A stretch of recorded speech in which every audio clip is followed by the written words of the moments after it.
ওলামা মাশায়েখদের সঙ্গে একটা দূরত্ব ভেদ সৃষ্টি করার চেষ্টা করছে। এই বিভেদ সৃষ্টির মাধ্যমে যে ফাটল সৃষ্টি হবে, এই ফাটল দিয়ে কিন্তু বিদেশি শক্তি প্রবেশ করবে, দেশটাকে ধ্বংস করার চেষ্টা করবে। বিএনপির সঙ্গে এক শ্রেণীর লোক দেশের বাইরে থেকে এবং দেশের ভিতরে থেকে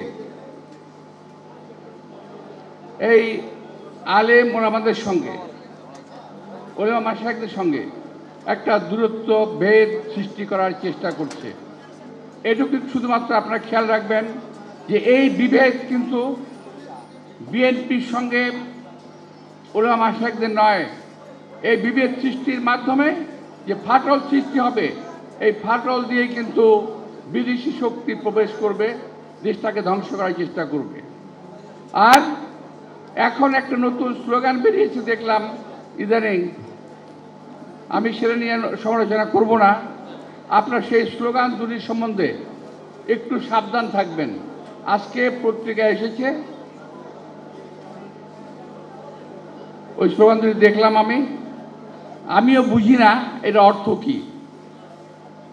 আমি কিন্তু এখনো বুঝি নাই কাকে দ্বিতীয় স্বাধীনতা বলে।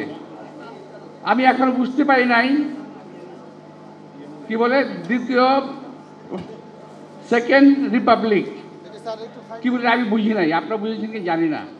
অর্থাৎ একটা উছিলা ধরে